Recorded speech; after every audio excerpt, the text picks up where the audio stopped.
ಬಂಡೀಪುರದಲ್ಲಿ ಕಾಡ್ಗಿಚ್ಚು ನಿಯಂತ್ರಣಕ್ಕೆ ಈಗ ಬಂದಿದೆ. ಅದು ಸಂಬಂಧಪಟ್ಟಂತೆ ಬ್ರೇಕಿಂಗ್ ನ್ಯೂಸ್ ಬರ್ತಿದೆ.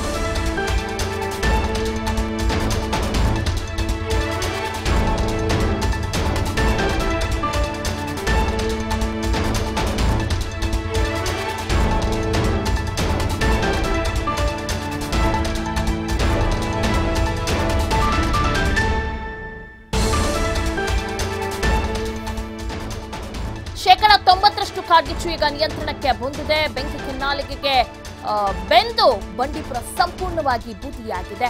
ಅಂದಾಜು 20,000 ಎಕರೆ ಅರಣ್ಯ ಪ್ರದೇಶ ಬೆಂಕಿಗಾಹುತಿಯಾಗಿದೆ. ಬೆಂಕಿ ನಂದಿಸಲು ಅಗ್ನಿಶಾಮಕ ಸಿಬ್ಬಂದಿ ಸ್ವಯಂ ಸೇವಕರು ಹರಸಾಹಸ ಪಡುತ್ತಾರೆ. ಅರಣ್ಯ ಸಿಬ್ಬಂದಿಗೆ ಸಾಥನ್ನು ಕೂಡ ನೀಡುತ್ತಿದ್ದಾರೆ ಏರ್ಫೋರ್ಸ್ ಅಧಿಕಾರಿಗಳು.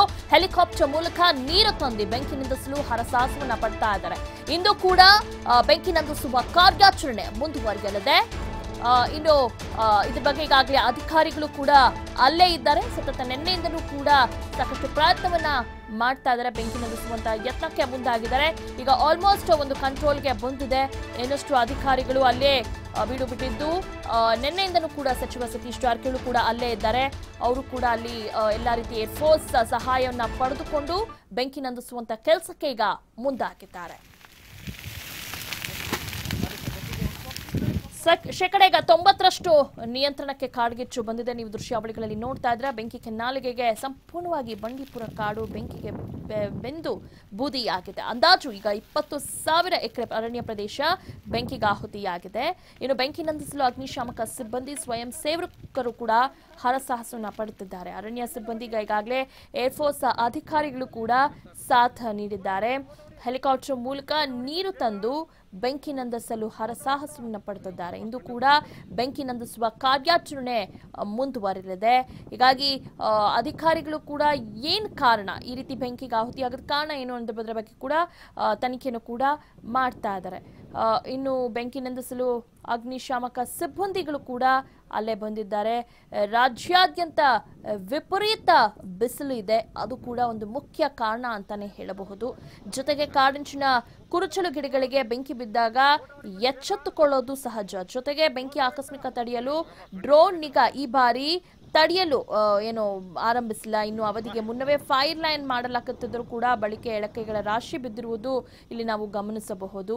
ಸೊ ಹೀಗಾಗಿ ಮುಂಜಾಗ್ರತವಾಗಿ ಇಲ್ಲಿ ಯಾವುದೇ ರೀತಿ ಕ್ರಮಗಳನ್ನ ತೆಗೆದುಕೊಂಡಿಲ್ಲ ಅನ್ನೋದು ಒಂದು ಕಡೆ. ಆದ್ರೆ ಬಂಡೀಪುರಕ್ಕೆ 2 ತಿಂಗಳಿಂದ ಪೂರ್ಣ ಪ್ರಮಾಣದ ಅರಣ್ಯ ಸಂರಕ್ಷಾಧಿಕಾರಿಯೇ ಇಲ್ವಂತೆ. ಯಾರೋ ಕಿಡಿಗೇಡಿಗಳು ದ್ವೇಷದಿಂದ ಬೆಂಕಿ ಹಚ್ಚಿರುವ ಸಾಧ್ಯತೆಗಳು ಕೂಡ ಇನ್ನೊಂದು ಕಡೆ ಇದೆ. ಓಕೆ, ಬಗ್ಗೆ ಹೆಚ್ಚಿನ ಮಾಹಿತಿಯನ್ನ ನೀಡ್ತಾರೆ ನಮ್ಮ ಚಾಮರಾಜನಗರ ಪ್ರತಿನಿಧಿ ರಾಜೇಶ್. ಬೆಂಕಿ ಕೆನ್ನಾಲಿಗೆಗೆ ಸಾಕಷ್ಟು ಕಾರಣಗಳಿದೆ ನಿಜ, ಆದ್ರೆ ಆ ಕಾರಣಗಳಿಗೂ ಒಂದು ಸೊಲ್ಯೂಷನ್ ಇರುತ್ತೆ ಅಲ್ವಾ?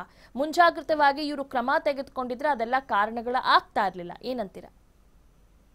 ಖಂಡಿತ ದಿವ್ಯಾ, ಏನು ಒಂದು ದೇಶದ ಪ್ರತಿಷ್ಠಿತ ಹುಲಿ ಸಂರಕ್ಷಿತ ಯೋಜನೆ ಒಂದು ಬಂಡೀಪುರ ಅರಣ್ಯದಲ್ಲಿ ಕಳೆದ 4-5 ದಿನಗಳಿಂದ ಬೆಂಕಿಯ ಕೆನ್ನಾಲಿಗೆ ಎಲ್ಲಾ ಕಡೆ ವ್ಯಾಪಿಸಿ ಈಗಾಗಲೇ ಒಂದು 1000 ಹೆಕ್ಟೇರ್ ಪ್ರದೇಶ ಈಗಾಗಲೇ ಅರಣ್ಯ ಒಂದು ನಾಶವಾಗಿರ್ತಕ್ಕಂಥದ್ದು. ಇದರ ಜೊತೆಗೆ ವನ್ಯಜೀವಿಗಳಿಗೂ ಕೂಡ ಬಹಳ ತೊಂದರೆ ಆಗಿರ್ತಕ್ಕಂಥ ಘಟನೆ ಸಂಭವಿಸಿದೆ. ಈ ಒಂದು ಘಟನೆಯ ಹಿನ್ನೆಲೆಯನ್ನ ನಾವು ಹುಡುಕುತ್ತಾ ಹೋದ್ರೆ ಎಲ್ಲೋ ಒಂದು ಕಡೆ ಏನು ಮೇಲಧಿಕಾರಿಗಳು ಮತ್ತು ಅರಣ್ಯ ಸಿಬ್ಬಂದಿಗಳ ಒಂದು ಹೊಂದಾಣಿಕೆ ಕೊರತೆ, ಜೊತೆಗೆ ಕಾಡಂಚಿನ ಗ್ರಾಮಸ್ಥರ ಜೊತೆ ಏನು ಒಂದು ಬೆಂಕಿಯ ನಂದಿಸುವಂತ ಅರಿವು ಕಾರ್ಯಕ್ರಮಗಳಲ್ಲಿ ಎಲ್ಲೋ ಒಂದ್ ಕಡೆ ಇವರು ಆ ಒಂದು ಕಾರ್ಯಕ್ರಮಗಳನ್ನ ಮಾಡಲು ಕೂಡ ವಿಫಲರಾಗಿದ್ದಾರೆ ಅಂತಕ್ಕಂಥ ಒಂದು ಮಾತು. ಜೊತೆಗೆ ಏನು ಬಂಡೀಪುರ ಹುಲಿ ಸಂರಕ್ಷಿತ ನಿರ್ದೇಶಕರು ಏನಿದ್ದಾರೆ, ಆ ಅಂಬಾಡಿ ಮಾಧವ್ ಅಂತಕ್ಕಂಥ ಒಂದು ಮೇಲಧಿಕಾರಿಯಾಗಿರ್ತಕ್ಕಂಥವ್ರು, ಅವರು ಒಂದು ಮೈಸೂರು ಮತ್ತು ಚಾಮರಾಜನಗರ 2 ಕಡೆನೂ ಕೂಡ ಅವರು ಮೇಲುಸ್ತುವಾರಿಯನ್ನ ವಹಿಸಿಕೊಟ್ಟಿರ್ತಕ್ಕಂಥದ್ದು. ಜೊತೆಗೆ ಸಿಬ್ಬಂದಿಗಳ ಕೊರತೆ ಎದ್ದು ಕಾಣ್ತಕ್ಕಂಥದ್ದು. ಈಗಾಗಲೇ ಅಲ್ಲಿ ಸಿಬ್ಬಂದಿಗಳು ಸುಮಾರು 50% ಸಿಬ್ಬಂದಿಗಳ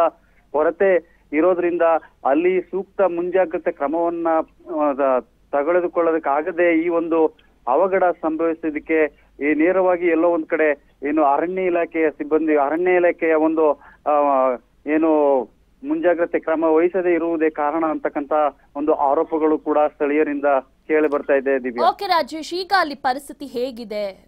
ಕಂಟ್ರೋಲ್ ಬಂದಿದ್ಯಾ ಏನು ಬೆಂಕಿ? ಖಂಡಿತ ದಿವ್ಯಾ, ಏನು ಕಳೆದ 4-5 ದಿನಗಳಿಂದ ಬೆಂಕಿ ಎಲ್ಲಾ ತನ್ನ ಕೆನ್ನಾಲಿಗೆಯನ್ನ ಎಲ್ಲಾ ಕಡೆ ವ್ಯಾಪಿಸಿತ್ತು. ಆದರೆ ರುದ್ರ ನರ್ತನವನ್ನ ಮುಂದುವರಿಸಿದಂತ ಅಗ್ನಿ ಇನ್ನು ನಿನ್ನೆ ಏನು ವಾಯುಸೇನೆ ಹೆಲಿಕಾಪ್ಟರ್ ಮೂಲಕ ಏನು ನೀರನ್ನ ತಂದು ಅಲ್ಲಿ ಏನು ಅಗ್ನಿಯ ಒಂದು ನರ್ತನದ ಆಗ್ತಾ ಇದೆಯಲ್ಲ ಆ ಜಾಗದಲ್ಲಿ ನೀರನ್ನ ಹಾಕುವ ಮೂಲಕ ತಹಬದಿಗೆ ತರುವಂತಹ ಒಂದು ಪ್ರಯತ್ನವನ್ನು ಕೂಡ ಮಾಡಿದ್ದಾರೆ. ಈ ಒಂದು ಪ್ರಯತ್ನಕ್ಕೆ ತಕ್ಕ ಮಟ್ಟಿಗೆ ಒಂದು ಯಶಸ್ಸು ಸಿಕ್ಕಿದೆ ಅಂತ ಹೇಳ್ಬೋದು. ನಿನ್ನೆವರೆಗೂ ಕೂಡ ಏನು ಇಡೀ ಕಾಡೆಲ್ಲ ಒತ್ತು ಉರಿಯುತ್ತಿದ್ದಂತ ಸಂದರ್ಭದಲ್ಲಿ ಅಲ್ಲಿ ಪಕ್ಕದಲ್ಲಿ ಇದ್ದಂತ ಕೆರೆ ಅಂದ್ರೆ ಬೇರಂಬಾಡಿ ಕೆರೆಯಿಂದ ನೀರನ್ನ ತಂದು ಎರಚುವಂತ ಕೆಲಸವನ್ನ ಮಾಡ್ತಾ ಇದ್ರು. ಹಾಗಾಗಿ ಈಗ ಸಾಧ್ಯವಾದಷ್ಟು ತಕ್ಕ ಮಟ್ಟಿಗೆ ತಹಬದಿಗೆ ಬಂದಿದೆ. ಆದ್ರೆ ಮಧ್ಯಾಹ್ನದ ನಂತರ ಮತ್ತೆ ಅಲ್ಲಿ ಬಿಸಿಲು ಹೆಚ್ಚಾದಂತೆ ಅಲ್ಲಿ ಬೂದಿ ಮುಚ್ಚಿದ ಕೆಂಡದಂತಿರುವ ಕೆಂಡಗಳು ಗಾಳಿಗೆ ಮತ್ತೆ ಬೆಂಕಿಯನ್ನ ಸೃಷ್ಟಿಸುವಂತ ಎಲ್ಲಾ ಸಾಧ್ಯತೆಗಳಿದೆ. ಹಾಗಾಗಿ ಇನ್ನೂ ಕೂಡ ಯಾವುದೇ ರೀತಿಯ ಸಂಪೂರ್ಣವಾಗಿ ಬೆಂಕಿ ನಂದಿ ಆಯ್ತು ಅಂತಕ್ಕಂತ ಹೇಳಲಿಕ್ಕೂ ಕೂಡ ಸಾಧ್ಯವಾಗೋದಿಲ್ಲ ದಿವ್ಯಾ. ಓಕೆ, ಧನ್ಯವಾದಗಳು ತಮ್ಮ ಮಾಹಿತಿಗಾಗಿ ರಾಜೇಶ್.